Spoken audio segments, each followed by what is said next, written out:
ओम नमो नारायणा।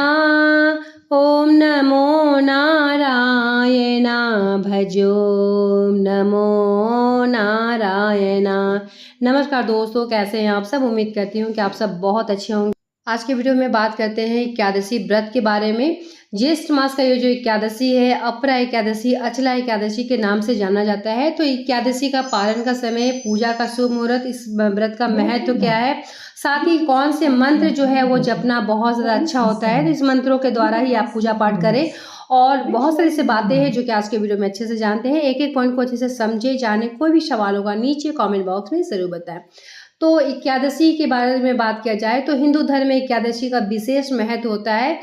और साल में कुल 24 एकादशी पड़ता है। जिस साल अधिक मास पड़ता है उस साल 26 एकादशी पड़ जाता है। ऐसे में हर मास का कृष्ण पक्ष और शुक्ल पक्ष में एक एक एकादशी पड़ता है। ऐसे में ज्येष्ठ मास का एकादशी जो कि अपरा एकादशी, अचला एकादशी के नाम से जाना जाता है। जितने भी एकादशी होते हैं भगवान विष्णु की पूजा की जाती है। साथ ही इसकी उपासना करने से व्यक्ति के जो भी दुख दर्द है सबसे निजात मिल जाता है। घर में सुख समृद्धि बरकत होता है, धन धान्य की प्राप्ति होती है।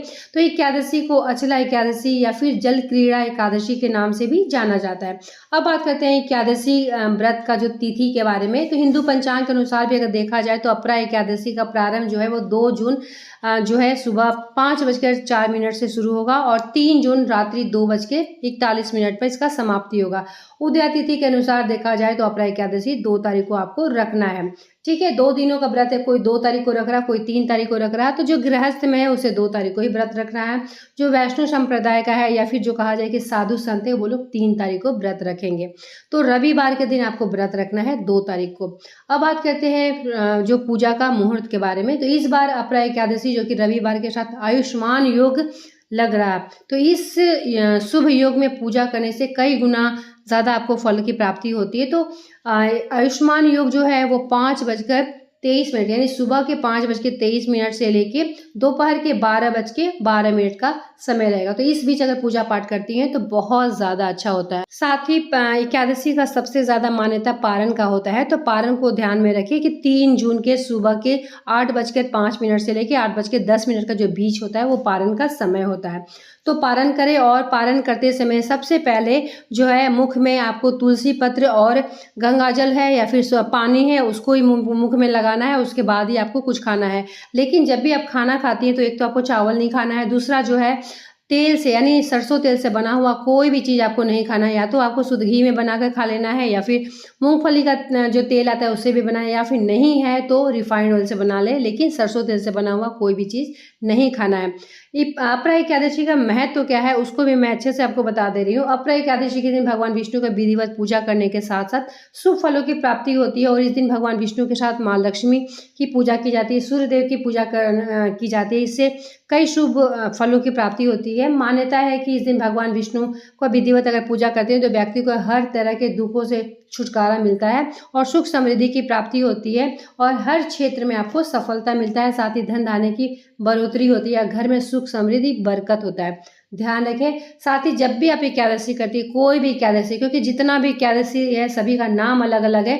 तो ये जो अपरा एकादशी है फिर कोई भी एकादशी है, ओम नमो नारायण का जाप कर सकती हैं, ओम नमो भगवते वासुदेवाय का जाप कर सकती हैं। चाहे आप 11 बार करें, 21 बार करें या फिर दिन भर में अपने मुख में ये जपते रहे, कई गुना ज़्यादा आपको लाभ मिलेगा। या कहा जाए कि आप विष्णु गायत्री मंत्र का भी जाप कर सकती हैं।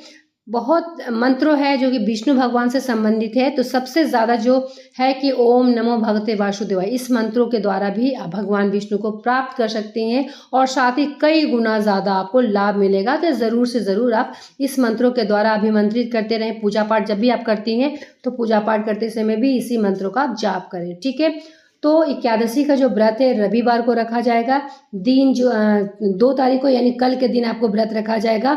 और जैसे कि मैं बता चुकी हूँ कि कल के दिन आपको तुलसी पत्ता को भोग तो लगाना है लेकिन तोड़ना नहीं है। तो उम्मीद करती हूँ कि पहले से आपने तोड़ कर रख लिया होगा, क्योंकि हमेशा याद रखिए कि विष्णु भगवान को जब भी हम लोग पूजा करते हैं तो भोग में जितना भी भोग लगाएं, लेकिन तुलसी पत्र के बिना हर एक भोग जो है वो अधूरा है। और अगर तुलसी का पत्र लगा देते हैं तो वो भोग जो होता है पूरा हो जाता है। तो ध्यान रखें। तो उम्मीद करती हूँ कि इस वीडियो से कहीं ना कहीं आपको लाभ ज़रूर मिलेगा। साथ ही और बता दूँ कि आपको जो है व्रत एकादशी है, द्वादशी के दिन आपको जो है अन्न का दान करना है। एकादशी के दिन आपको अन्न दान नहीं करना है। आप चाहे तो मुद्रा का दान कर सकती हैं, लेकिन अन्न का दान या फिर छाता हो, जूता चप्पल, जो भी आप चाहें अपने सामर्थ्य के अनुसार दान करें द्वादशी के दिन। द्वादशी के दिन दान करती हैं तो कई गुना ज़्यादा आपको लाभ मिलता है।